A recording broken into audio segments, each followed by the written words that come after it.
ഭാവി സ്വപ്നം കണ്ട് വിദേശത്തേക്കും അന്യസംസ്ഥാനങ്ങളിലേക്കുമെല്ലാം പഠിക്കാൻ പോകുന്ന ലക്ഷക്കണക്കിന് കുട്ടികളുണ്ട് നമ്മുടെ നാട്ടിൽ. ഭാഷയറിയാതെ, സംസ്കാരമറിയാതെ, രീതികളറിയാതെ ആ നാടുകളിലേക്ക് ചെന്നെത്തുന്ന കുട്ടികൾ പതുക്കെയാണ് അവിടവുമായി ഒത്തുചേരുന്നതും മനസ്സിലാക്കുന്നതുമെല്ലാം.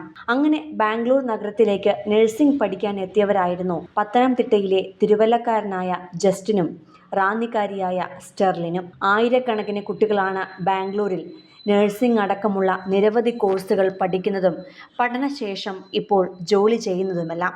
അവരെപ്പോലെ ആ നാട്ടിലേക്ക് പ്രതീക്ഷകളോടെ ജസ്റ്റിനും എൽസയും എത്തിയിട്ട് മാസങ്ങൾ മാത്രമേ ആയിട്ടുണ്ടായിരുന്നുള്ളൂ. ക്ലാസുകൾ തുടങ്ങിയതിൻ്റെ ആഘോഷത്തിലും സന്തോഷത്തിലുമെല്ലാമായിരുന്നു ഇവർ.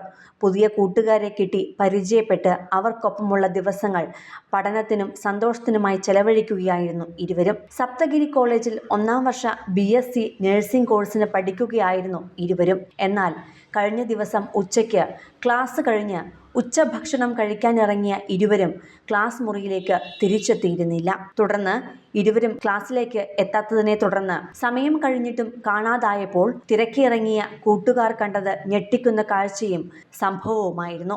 കോളേജിന് അടുത്ത് തന്നെയുള്ള നടന്നു പോകുവാൻ മാത്രം ദൂരത്തുള്ള സ്ഥലത്തായിരുന്നു ഇരുവരും പേയിങ് ഗസ്റ്റായി താമസിച്ചിരുന്നത്.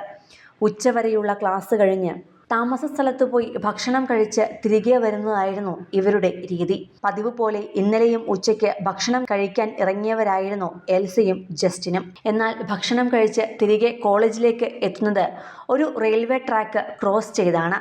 കോളേജിനടുത്തായിരുന്നു ചിക്കബന്നാവര റെയിൽവേ സ്റ്റേഷനും. ആ സമയത്ത് ഉച്ചയ്ക്ക് 2:30 ഇതുവഴി കടന്നു പോവുകയായിരുന്ന ബംഗളൂരുവിൽ നിന്ന് ബലഗാവിയിലേക്കുള്ള വന്ദേ ഭാരത് എക്സ്പ്രസ് ഇടിച്ചു തെറിപ്പിക്കുകയായിരുന്നു ജസ്റ്റിനെയും എൽസ സ്റ്റെറിൻ എന്ന 19-കാരിയെയും. തൽക്ഷണം ഇരുവരും കൊല്ലപ്പെട്ടുവെന്നും ശരീരങ്ങൾ ട്രാക്കിൽ ചിതറിത്തെറിച്ച നിലയിലാണ് കണ്ടെത്തിയതെന്നും പോലീസ് അറിയിച്ചു.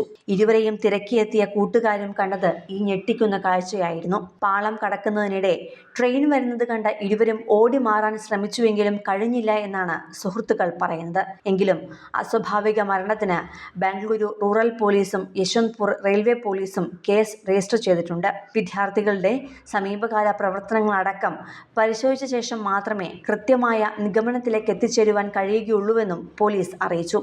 സംഭവത്തിൽ റെയിൽവേയും അന്വേഷണം പ്രഖ്യാപിച്ചിട്ടുണ്ട്. റാന്നി സ്വദേശിനിയായ എൽസയ്ക്ക് 19 വയസ്സും തിരുവല്ലക്കാരനായ ജസ്റ്റിന് 20 വയസ്സും മാത്രമായിരുന്നു പ്രായം. ഇരുവരുടെയും മൃതദേഹങ്ങൾ MS രാമയ്യ ആശുപത്രിയിലെ പോസ്റ്റ്മോർട്ടത്തിന് ശേഷം ബന്ധുക്കൾക്ക് കൈമാറി. സിനിമ, ഫാഷൻ, ലൈഫ് സ്റ്റൈൽ വാർത്തകൾക്കായി മലയാളി ലൈഫ് സബ്സ്ക്രൈബ് ചെയ്യൂ. ലേറ്റസ്റ്റ് അപ്ഡേറ്റ്സിനായി ബെൽ ബട്ടണും അമർത്തുക.